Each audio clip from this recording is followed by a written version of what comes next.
Muy buenos días amigos televidentes, con todos aquellos que se unen en este momento a nuestra señal para estar muy bien informado a través de las noticias aquí en El Comercio TV.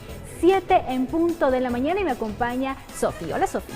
Ali, amigos, que tengan un excelente día. A inyectarse de energía, el cielo todavía nublado en la capital. Hace bastante frío, sin embargo, un café, algo caliente y salir con actitud positiva para enfrentar el día. No hay más. Si usted tiene una buena sonrisa, le va bien, pese el frío. El pronóstico del tiempo 7 grados centígrados, la mínima 6 grados y la máxima 40. Así que a estar bien abrigaditos, pues hay posibilidades de lluvias.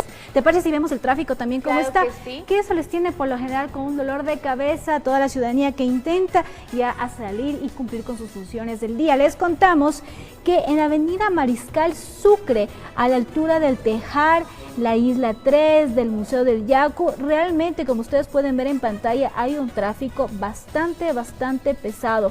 Así que a todos nuestros amigos, vecinos que quieren circular por estas vías, les recomendamos que más bien busque alternas, aunque como podemos ver aquí en el mapa también están bastante congestionadas. Así que lo mejor es salir tempranito para que usted pueda llegar a tiempo a realizar sus actividades diarias. A la altura del albergue San Juan de Dios también hay tráfico vehicular, y si nos vamos más hacia el sur, vemos que a la altura de la Huancavilca, también está bastante congestionado el tráfico, y un poco se aliviana a la altura de la Francisco Barba y también de la Rodrigo de Chávez hay tráfico vehicular. Se empieza ya a congestionar, podemos ver que está en tomate, lo que quiere decir que el tráfico aún no se torna completamente pesado, pero ya hay carga vehicular. Así es como está el sur de Quito. Hay sectores en los que todavía usted puede transitar con tranquilidad, así que aprovechar esta hora de la mañana y salir hacia sus trabajos. Si nos vamos un poquito más hacia el norte, siguiendo la Mariscal Sucre, vemos que todavía no hay mucha congestión vehicular, más bien es el sur de la ciudad el que está bastante congestionado. Pero vámonos hacia el norte, la avenida Occidental, como podemos ver, está todavía libre a la altura de la Gasca, está completamente despejada, así que es una alternativa para quienes se dirigen de sur a norte, de norte a sur, que la tome a esta vía. Sin embargo, ya más o menos a la altura de las casas se empieza a tornar un tráfico vehicular bastante complicado en lo que es de norte a sur. Sin embargo, si seguimos esta avenida, entonces vemos que puede estar totalmente despejada hasta más o menos el sector del Bosque y un poquito más hacia el norte. Así que ya sabe, estas son las previsiones del tráfico vehicular a esta hora de la mañana, cuando son las 7:03, a tomar vías alternas, como les decimos, para que usted también salga relajado, no se ponga mal genio con el tráfico, busque vías alternas y pueda llegar a tiempo, así no se tiene ningún inconveniente. Incentive la paciencia y la prudencia para evitar accidentes y que todo salga de mejor manera. Y ahora sí, continuemos entonces con la información en el acontecer nacional. Marisol Larrea, exfuncionaria del IES, quien ya cuenta con 4 sentencias por actos de corrupción y 2 instrucciones fiscales por presunto lavado de activos y peculado, podría enfrentar 2 casos más que se encuentran siendo investigados por la Secretaría Anticorrupción. Fue la secretaria anticorrupción Dora Ordóñez quien anunció que se lleva adelante una investigación por 2 nuevos presuntos casos de corrupción, en los cuales también podría estar vinculada la exfuncionaria del Instituto Ecuatoriano de Seguridad Social IES, María Sol Larrea. 2 casos más en donde ella estaría eventualmente vinculada. Asimismo, a fideicomisos para construcción de hospitales. Así que esperamos tenerla, no sé si la siguiente semana o quizás en 15 días. Ante ello, el abogado defensor de Larrea, Teodoro Coronel, indicó que desconoce qué posibles actos de corrupción podrían vincular nuevamente a su defendida, pero esperará a que la denuncia se formalice ante la Fiscalía. Y vamos a saber presentar los elementos que sirvan a María Sol y a Fiscalía para esta denuncia poder desvirtuarla. Pero no sabemos el fondo, no sabemos si se va a denunciar o no. De concretarse estos 2 casos, sumarían 8 procesos judiciales por corrupción dentro del IES en contra de la exfuncionaria. Además, tiene 2 instrucciones fiscales abiertas por el presunto delito de peculado y lavado de activos. En este último también están involucrados el esposo y el cuñado. En este se le dictó a ella prisión preventiva. Nosotros vamos a realizar una apelación para que conozca la Corte Provincial de Justicia la resolución dictada por el juez el día de ayer. Por los 4 casos ya sentenciados, la reparación integral que la REA debe hacer al Estado ascienden a $4.4 millones. La secretaria anticorrupción asegura que la exfuncionaria sí estaría en capacidad de devolver el monto. ¿Cómo recuperamos esos dineros que además ya han sido motivos de sentencias en firme? Incautando, decomisando y además subastando los bienes que les pertenecen a estas personas. En Quito informó Adriana Rojas. Y a pesar de las mesas de diálogo que ha realizado el Ministerio de Trabajo para llegar a consensos con los diferentes organismos respecto a la reforma del Código Laboral, aún no se podría entregar este proyecto a la Asamblea. Que necesitamos una reforma que dé respuesta a la búsqueda de empleo, a la generación de empleo.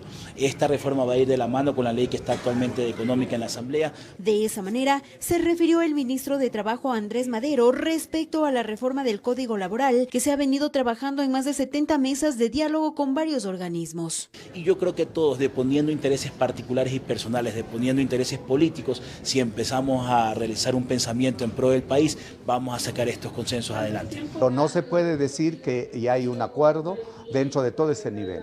Y hemos acordado con el presidente de la República, con el ministro y la comisión mediadora, que es las Naciones Unidas y la OIT, que las reformas cuando haya un acuerdo de parte y parte y haya un acuerdo dentro de todo ese nivel. A decir del ministro de Trabajo, la reforma podría ser presentada la próxima semana, pero a decir de Mesías Tatamuez, esto no lo ve posible. No, porque no va a ir, todavía no va a haber un acuerdo y usted ve este mes es bien complicado poder cumplir ya en todo lo que sería de hacerlo. Frente a una propuesta presentada por el gobierno, Mesías Tatamuez menciona cuál será la contrapropuesta que ellos presentarán. La contrapropuesta lo que tiene que ser cómo van a ser los convenios del trabajador o la trabajadora, el empleador y el empleado. Por otra parte, ministerios de trabajo de 20 países participarán en Quito de la primera reunión preparatoria para la 21ª Conferencia Interamericana de Ministros de Trabajo, que se realizará en diciembre del 2020. Estamos trabajando de manera integral porque es la única forma de darle respuesta. No podemos trasladarnos los problemas entre países, sino que tenemos que afrontar estos temas de manera integral. Es que todas las economías se están preparando hacia una formación en el empleo, hacia una formación para el empleo juvenil, y estamos aquí compartiendo cuáles van a ser esas mejores prácticas que vamos a compartir. Este encuentro se llevará a cabo hasta el jueves 5 de diciembre. Los países intercambiarán experiencias, información y estudios sobre igualdad de género, reducción de la brecha salarial entre hombres y mujeres, la eliminación de la discriminación en el ámbito laboral, la prevención y erradicación del trabajo infantil, movilidad laboral, entre otros temas. Informó Patricia Aldaz. Y el presidente de la República, Lenín Moreno, dialogó con el rey Felipe de España sobre la problemática relacionada a la conservación ambiental. Este encuentro se dio en el marco de la COP25, conferencia organizada por las Naciones Unidas. Exactamente, es en la 25ª Conferencia de Naciones Unidas sobre Cambio Climático que el presidente Lenín Moreno se reunió con el rey Felipe IV de España. En concreto, las autoridades se refirieron a temas relacionados a esta cumbre y asuntos de interés binacional. Sobre las acciones para combatir el cambio climático y temas diversos en torno a la economía nacional y las protestas de octubre pasado, medios de comunicación internacionales también buscaron respuestas durante la visita de Moreno. Según un boletín oficial de la Secretaría de Comunicación, se sabe que la prensa conoció el aporte de Ecuador para la protección ambiental y la lucha contra el cambio climático. En ese sentido, se indica que la tasa de deforestación se redujo en el país en un 48.6%, por lo que recibió un reconocimiento por más de $31 millones. Informó Javier Rosero.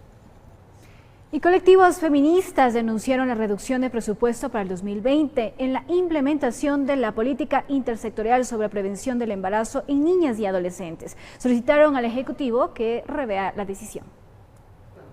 Según los colectivos feministas, el presupuesto planificado desde el Ministerio de Salud para la prevención del embarazo en niñas y adolescentes era de 5 millones para el 2020. Sin embargo, en la proforma de finanzas se redujo a 0. También el rubro para implementar la ley de erradicación de la violencia contra la mujer alcanzaba los 5.4 millones y se dejó en $876.000. La reducción de recursos, dicen, violenta los derechos de las menores. Es realmente poco efectivo reducir este presupuesto, porque invertir en prevención del embarazo en adolescentes, invertir en educación en salud sexual y reproductiva, es incluso 17 veces más barato que luego tratar estos embarazos no deseados. Cada día en Ecuador, 14 niñas menores de 15 años quedan embarazadas víctimas de violencia sexual, según datos de las organizaciones de mujeres. Ana Cristina Vera, directora de Surcuna, mencionó que las cifras pueden ir en aumento con cero recursos en un modelo preventivo. Porque dejar sin presupuesto a este plan importante de prevención del embarazo en adolescentes y niñas es realmente dejar a estas niñas y mujeres expuestas a graves riesgos en su salud y en su vida. Octavio Miranda, miembro del Comité de Derechos Sexuales y Reproductivos del Ecuador, manifestó que los problemas más frecuentes que presentan las adolescentes embarazadas tienen que ver con el riesgo durante el momento de dar a luz y los abortos clandestinos. Generalmente en esto, la parte médica, sabemos que hay más complicaciones, amenazas de parto prematuro, sangrados, abortos y es más, abortos clandestinos. Lo que exigen es que el Estado revea la decisión y que la atención a niñas y adolescentes sea una prioridad. La semana pasada la Asamblea Nacional observó la proforma presupuestaria para el 2020. Fue enviada al Ejecutivo, que tiene 10 días para pronunciarse sobre las 17 observaciones a la propuesta. Informó Priscila Cadena. Y hoy en El Comercio TV, en nuestro segmento El Invitado, Miguel Rivadeneira entrevistará a Héctor Muñoz, asambleísta, con quien se analizará la reforma política electoral aprobada en la Asamblea Nacional. Recuerde la cita en pocos minutos aquí en El Comercio TV. Momento de irnos a una pausa comercial, amigos televidentes. Al retornar les contamos que la Asamblea Nacional aprobó las reformas al Código de la Democracia dentro del plazo para que puedan ser aplicadas en los comicios del 2021. Entre los cambios se plantea un nuevo método de asignación de escaños.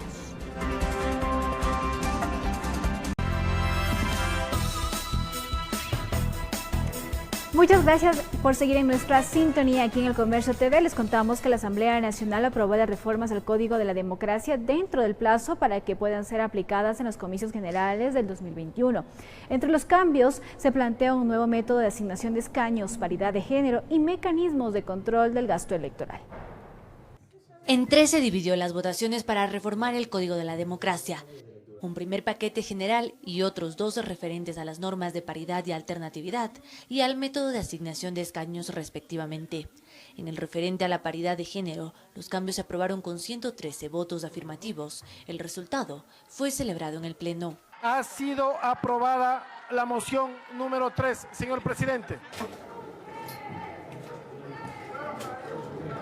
Y la Asamblea Nacional ha dado una gran muestra de madurez y de desprendimiento. La reforma plantea que de manera progresiva las mujeres lleguen a encabezar el 50% de las listas pluripersonales. Es decir, en las elecciones de 2021, las candidatas deberán encabezar el 15% de las listas. En 2023 será el 30% y en 2025 el 50%. Ese mismo año se aplicará también la paridad de género en los binomios presidenciales. Y de esa forma con opción de llegada, porque ahora en muchos casos pasan a estar sí en alternado y secuencial, pero no con opción de llegada en muchos casos. El cambio del método de asignación de escaños se aprobó con un apoyo ajustado de 76 votos. La nueva norma establece un cambio del método de Hunt al de Webster. De un perverso sistema denominado de Hunt, que le hizo mucho daño a la democracia y que causó unas desigualdades que no son propias de una democracia madura. El espíritu de la reforma es fortalecer las organizaciones políticas. Sin embargo, para los legisladores que votaron en contra de la propuesta, este cambio no resulta favorable para la democracia. Así que esto me parece a mí un retroceso. No fortalece a las grandes organizaciones políticas, aquellos que tienen el mayor electorado. Lo que va a suceder con esta asignación, con este nuevo método de asignación de escaños, es que usted va a ver que va a haber una repartición de los escaños a estos partidos que tienen muy pocos votos y que al fin del día vamos a ver si en el próximo periodo le van a dar gobernabilidad al país. En las reformas también se establecen nuevos mecanismos y recursos para el control del gasto electoral. La norma aprobada deberá pasar por la revisión del Ejecutivo, pero de acuerdo a los plazos establecidos, estarían acordes para ser aplicadas en las elecciones de 2021. Informó Carolina Basante. Y consejeros del CNE celebraron la decisión de la Asamblea Nacional sobre la aprobación de las reformas al Código de la Democracia. Diana Tamaín, titular del organismo, sostuvo que se trata de una decisión histórica. Ha sido un día histórico después de 10 años de tener un código de la democracia que demandaba el país ser reformado para llegar con reglas claras a las elecciones del 2021. Al aprobar el cambio del método de adjudicación de escaños, al aprobar un mejor control al gasto de la campaña anticipada, un mejor control a los fondos partidarios, a transparentar las cuentas de las organizaciones políticas, a invertir de mejor manera el fondo partidario para la formación y la capacitación de jóvenes y de mujeres para fortalecer a los partidos políticos. Y la Comisión de Régimen Económico de la Legislatura recibió este martes las últimas comparecencias antes de elaborar el segundo informe del proyecto de ley de simplificación tributaria. El gerente de Bane Ecuador fue uno de los invitados. Este propuso que valores a pagarse por juicios coactivos puedan ser cancelados hasta en 10 años. Una de las observaciones para incorporar en el informe para segundo debate de la Ley de Simplificación Tributaria, esto por parte de Carlos Tamayo, gerente de Ban Ecuador, fue que se puede efectuar la remisión de intereses para beneficio de los ciudadanos y en consecuencia para la recuperación de la cartera del Banco Nacional de Fomento. ¿Esto qué genera por consecuencia? Que ellos el día de mañana se pueden reactivar económicamente, pero adicional a esto permite que el banco pueda reversar las provisiones. Otra de las observaciones que deberá analizar la comisión será la propuesta de renuncia a procesos coactivos. Nosotros hemos propuesto que se suspenda de forma automática los juicios coactivos y adicional a esto que se permita pagar las obligaciones dentro de un juicio coactivo, un plazo de hasta 10 años para pagar dichas obligaciones. Estos criterios se dan dentro de las últimas comparecencias que espera recibir la Comisión de Régimen Económico antes de elaborar el informe para segundo debate que se conoce todavía mantiene discrepancias. Después de ya revisar la matriz de todos los asambleístas, de lo que han puesto todos los asambleístas, encuentro aún más disensos de lo que había encontrado dentro de la mesa. Entre esos temas que no se tiene acuerdos estaría el artículo 38, referente a obras que pudieran hacer privados con recursos públicos bajo una preasignación de capital. Para que lleve adelante obras como pago en materia de telecomunicaciones, que bueno, pues si estiman conveniente realizar alguna obra para aumento de cobertura, simplemente que la haga, no tiene por qué esto ir dentro de la ley. El legislador Esteban Melo también habla de una exoneración a la banca. Una banca que ha tenido beneficios durante todo este tiempo cuando el resto de los ecuatorianos nos ha ido un poco complicado en el ámbito económico. Entonces,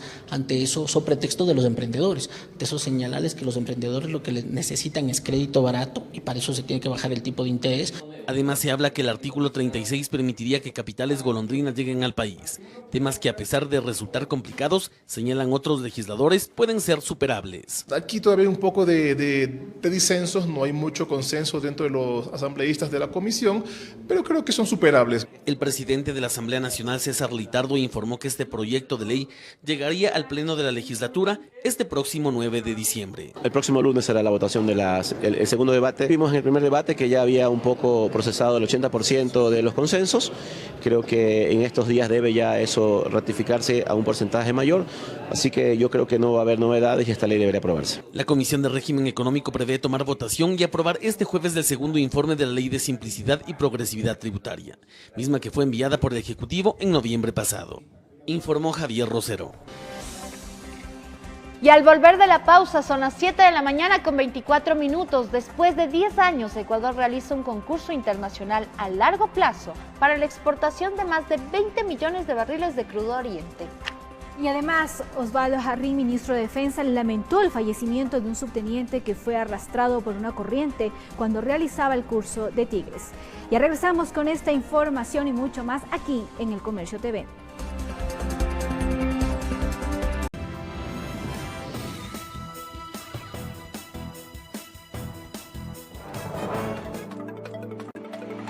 Saludo cordial y afectuoso a los televidentes de Televicentro, Noticiero El Comercio TV y a los oyentes de Platinum FM y Radio Quito, La Voz de la Capital, noticiero líder en la radio. Estimados oyentes y televidentes, este martes fue un día importante para la Asamblea Nacional y hay que ser justos. A la Asamblea le hemos criticado, crítica constructiva, por cierto, por algunas tareas que ha hecho o ha dejado de hacer, tanto en legislación cuanto en fiscalización.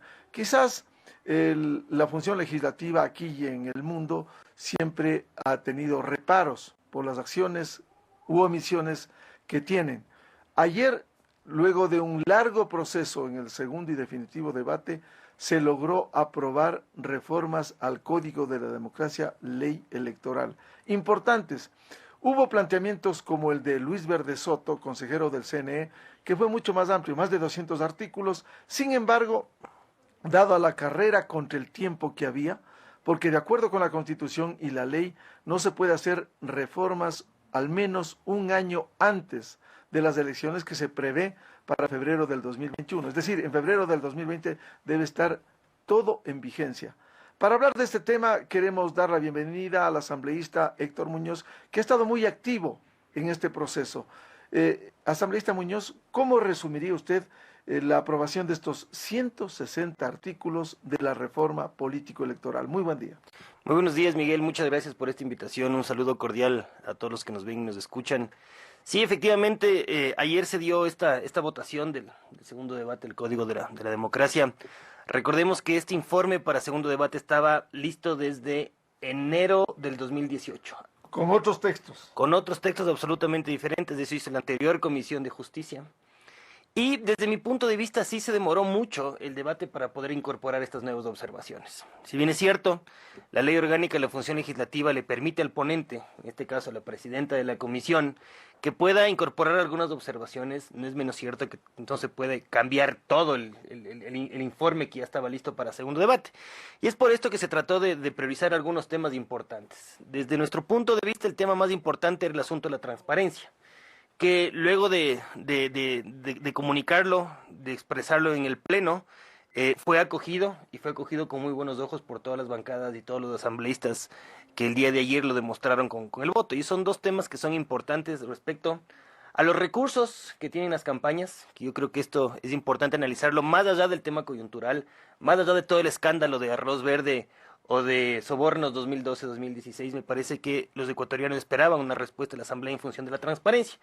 Y es por esto que, conjuntamente con algunos consejeros, propuse dentro del Pleno que se institucionalice esta figura de la bancarización para los recursos que entran a las campañas de los candidatos. Bancarización y monetización. Ahora, claro, ¿habrá controles durante la campaña y no post, cuando ya todo concluyó? Claro, eso fue una lucha que igual nos tocó hacerlo interesante dentro de las discusiones que se daban, que no eran formales dentro de la comisión, porque la comisión ya no podía discutir de forma oficial, digamos, este informe, sino de las conversaciones que se daban. En búsqueda de votos. Exactamente. Entonces, lo que hicimos es conversar y analizar cuáles son los puntos primordiales, y en esto de la bancarización hay algunos puntos importantes. El uno es que uno, como candidato, tiene la obligatoriedad de tener una cuenta única justamente para la campaña, en donde se tienen que registrar todas las aportaciones que tenga el candidato.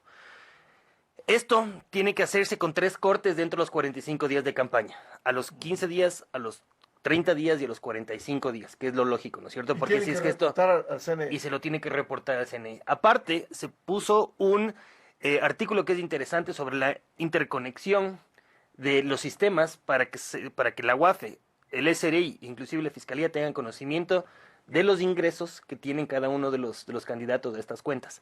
¿Qué es lo importante de esto? Más allá de saber quién es la persona que aporta, se sabe también cuál es el origen de esos recursos, que me parece que es absolutamente imperante. Y otra cosa, si es que la persona que está aportando, dentro del análisis que se tienen que hacer efectivamente las autoridades de control, si es que tiene la capacidad o no para poder aportar. Claro, porque el caso Arroz Verde que usted mencionaba, gente que ganaba el salario básico $400 aportando $5, $10,000. ¿Cómo entender eso?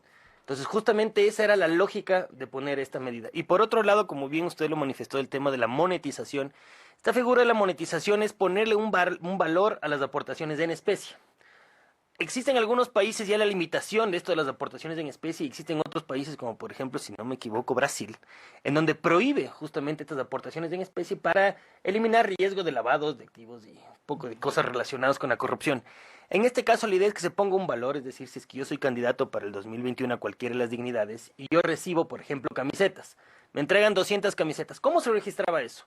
Lo ideal ahora es que se ponga un valor a esas camisetas justamente para que se dé toda la vuelta de la figura de la bancarización. Esto entra a la bancarización, con eso se sabe quién es la persona que está aportando, se sabe de dónde vienen estos recursos y si es que la persona que está aportando tiene justamente cuenta con los recursos para poder hacerlo. Yo creo que esto es un tema medular dentro de la reforma, nosotros estamos contentos con esto. Como le dije, esta fue una propuesta en conjunto que nosotros en el Pleno lo pudimos expresar, le presentamos como observación y de nuevo estamos contentos de que esto haya sido así. Asambleísta Muñoz, hay otro tema importante de tantos de los 160 artículos, el método de asignación de escaños, ya no el método que se dijo que no reflejaba, quien sacaba 40, 45% tenía una representación del 80-90% y en algunos casos como en el Austro captaron casi todo. Es decir, ahora el cambio de Hunt a Webster, ¿cómo cambia esto? A ver, en lo conceptual, el método de Webster da un poco más de oportunidad a las minorías, ¿no es cierto? Por la división que se hace en función de los coeficientes, que es diferente en el caso del método de Hunt o D'Hondt, como lo llaman algunos. Efectivamente, ayer también pasó esto, se incorporó dentro de la reforma. Nosotros como Suma votamos a favor de esto. Nosotros creemos que esto ayuda a la democracia. Y yo he puesto un ejemplo que creo que puede clarificar un poco esto. En la elección de los asambleístas, el método de Hunt se utilizaba para los asambleístas distritales, ¿no es cierto? Y el método de Webster se utilizaba para la elección de los asambleístas nacionales. Recordemos, por ejemplo, qué pasó con Izquierda Democrática en las elecciones del 2017. No sacaron una votación, digamos, importante respecto a las otras fuerzas políticas que sí lo hicieron. Y es por esto que en función del método de Hunt no pudieron cooptar ninguna de los curules que estaban destinados para los asambleístas distritales.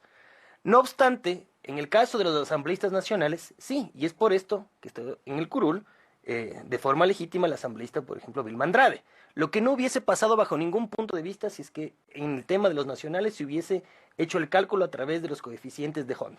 Entonces yo creo que esto sí aporta a la democracia. Existen algunas voces que no están de acuerdo, sobre todo partidos fuertes o que tienen mayoría. Yo respeto muchísimo el criterio de los demás, simplemente nosotros hicimos este análisis en Suma y nosotros creemos que esto es lo más beneficioso para la democracia y es por esto que votamos a favor y también fue importante que ayer con las votaciones que se haya dado esto haya pasado. Otro tema, ya no listas abiertas sino cerradas. ¿Qué permitirá esto en una elección? A ver, aquí es un tema importante. Entiendo que el Ecuador hasta el 78 tenía esta manera de votación. Yo no me acuerdo porque todavía no nací en ese año, pero efectivamente existen, si es que no me equivoco, solamente 2 países a nivel mundial que tienen el método de las listas abiertas, ¿no es cierto?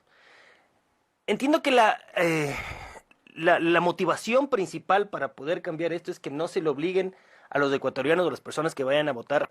Si es que yo tengo simpatizante de una lista, que no vote por toda la lista si es que no me interesaba. Sin embargo, el hecho de la lista cerrada, y de nuevo, desde lo conceptual, lo que hace es fortalecer a los partidos y movimientos políticos, que yo creo que estamos cruzando una crisis de partidos y movimientos políticos, sobre todo temas de identidad. Yo creo que esto puede ayudar también, ¿no es cierto? Se había analizado en su momento si es que dentro de la lista cerradas habría la opción de poner una preferencia dentro de esa misma lista, lo cual fue descartado y se puso únicamente que ahora los ecuatorianos que vayamos a votar, que vayamos a las urnas en el 2021, solamente vamos a poder votar por la lista en donde uno tiene a sus candidatos simpatizantes. Es decir, si es que en el supuesto, ¿no es cierto? Si es que usted quiere votar por Héctor Muñoz y no quería votar por el que está bajo mío, ya no tiene la oportunidad, sino que tiene que votar por toda la lista de Suma o la alianza que entre Suma a las elecciones. ¿Eso dará gobernabilidad? Yo creo que sí, yo creo que esto es justamente en función de aquello, ¿no es cierto? El análisis que se lo ha hecho y lo que pasa en otros países, y sobre todo países cercanos, países de la región, es justamente esta lógica. Entonces yo espero que esto ayude a fortalecer. Claro, ha habido casos en donde el primero de la lista no salió y salió el quinto o sexto, cuando se entiende que el movimiento partido político puso en primer lugar por alguna razón y no al quinto que triunfó. Así es, para algo en teoría están las cabezas de lista, esto unido, que creo que vamos a conversar después sobre el tema de las mujeres y los jóvenes. Quiero preguntarle eso, un hecho que fue festejado, ahora habrá participación igualitaria, es decir, el binomio presidencial, vicepresidencial, tendrá que ser hombre-mujer o mujer y hombre. Así es, y aparte, lo que se va... Es un tema progresivo sobre la participación de las mujeres en política que hasta el 2025 se entiende que se tiene que tener 50% de hombres y 50% de mujeres encabezando las listas. Aquí yo he sido muy claro en este sentido, más allá de que nosotros dimos el voto a favor en esto, y espero que esto se entienda bien. Nosotros hemos dicho que desde el deber ser no debería existir la necesidad de que a través de una norma se equiparen derechos, sino que esto debería ser responsabilidad de los partidos y movimientos políticos que promuevan los derechos de las mujeres exactamente igual que el derecho de los hombres. Lastimosamente esto no ha pasado en el país, lastimosamente la realidad es otra. Sin embargo, yo espero que la reforma que se dio el día de ayer, que va a entrar en vigencia luego del veto del presidente y luego de que pase por la Asamblea nuevamente, espero que esto no sea perjudicial para las mujeres. ¿Y por qué? Si es que, a ver, yo espero que los partidos políticos actúen con la responsabilidad del caso en este sentido y respeto sobre todo a las mujeres, porque si es que el día de mañana se tiene la obligatoriedad de poner 50% de mujeres encabezando las listas, ¿no es cierto? Y yo soy un partido político que no tiene mucha fuerza, digamos, por decirlo, en un sector en el oriente. Y en cambio, en la Sierra o Sierra Centro tengo muy buena aceptación. Yo voy a poner mis mejores cuadros, entre comillas, hombres, en donde yo sé que van a tener la oportunidad de entrar o de ocupar, digamos, en el caso de la Asamblea, un curul. Y en el caso de las mujeres, para cumplir con una norma, les pongo de cabezas de listas en sitios donde yo sé que es muy difícil o casi imposible que nuestros candidatos entren. ¿Y qué va a pasar ahí? Eventualmente esta norma puede ser perversa si es que los partidos políticos y los movimientos no actúan con responsabilidad.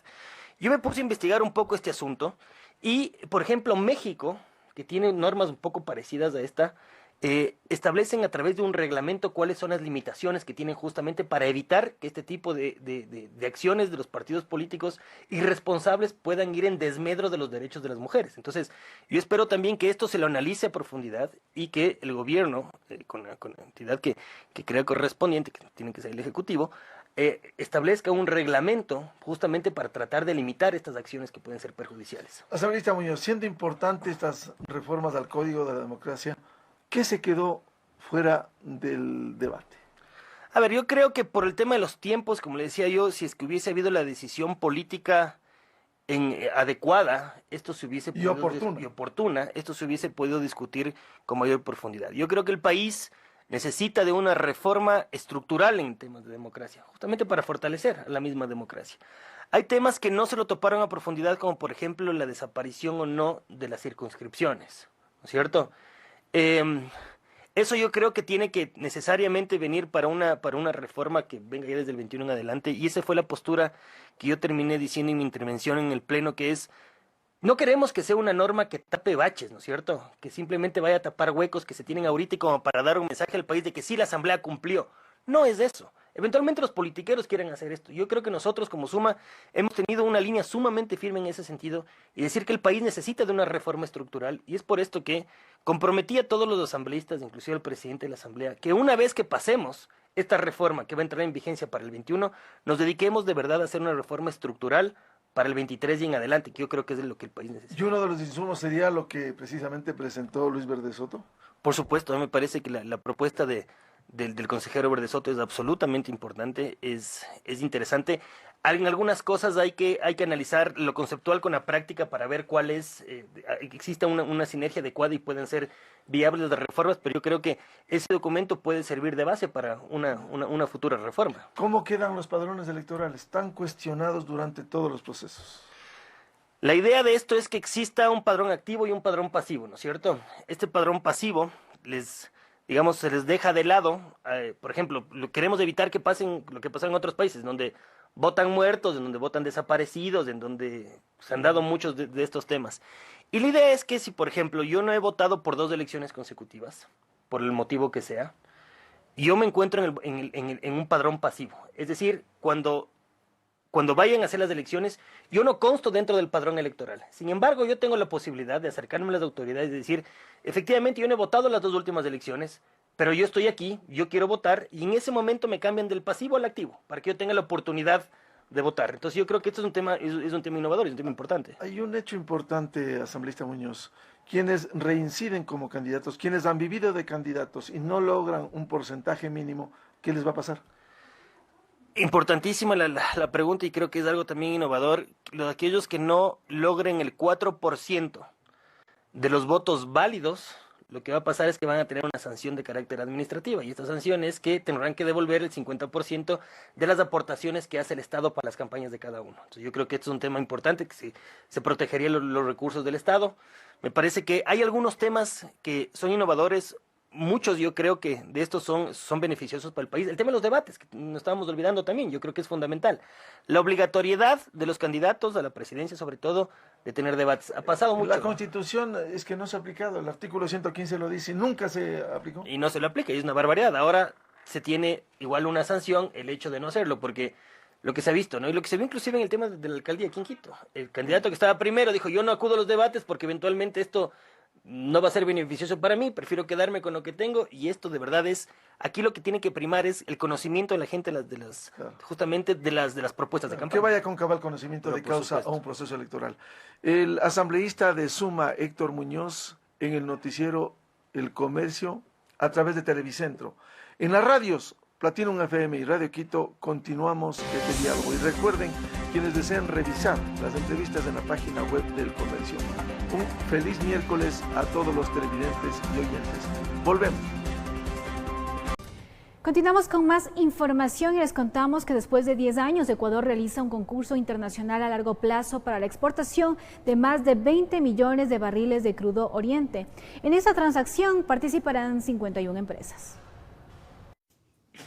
El Ministerio de Energía y Petroecuador anunciaron la venta spot internacional a largo plazo de 20.16 millones de barriles de crudo Oriente. Este es el primer concurso en más de 10 años para hacer una venta de crudo a largo plazo. Yo creo que es un hito importante. Este concurso lo realizamos una vez que pudimos realizar algunas renegociaciones y conocer los saldos exportables del petróleo crudo que tenemos exportable para este mismo periodo 2020-2023. El crudo Oriente será de 24 grados API, volumen que será entregado en el periodo comprendido entre el 2020 al 2023 mediante 56 cargamentos. Derivan en ingresos que superan los 1.400 millones de dólares. Para José Augusto Briones, ministro de Energía y Recursos Naturales No Renovables, esta transacción lo que busca es maximizar el precio del petróleo, de acuerdo al valor que se colocará en el mercado más un premio adicional. Es saludable combinar ventas spot con ventas de largo plazo, porque el spot lo que permite es posicionar y tener un referente de mercado para nuestro crudo, pero el largo plazo, además de tener un buen precio, nos permite tener ese mecanismo transaccional y de vigencia y de presencia de nuestro petróleo en el mercado internacional. Este concurso cuenta con una política hidrocarburífera que le permitió a Petroecuador renegociar contratos con empresas asiáticas y liberar volúmenes de crudo para la venta directa. Cabe señalar que a la fecha, producto de estos procesos transparentes, se han obtenido ingresos para el Estado alrededor de 1.400 millones de dólares, de los cuales 562 ya están facturados, es decir, son procesos en marcha. Informó Patricia Aldaz.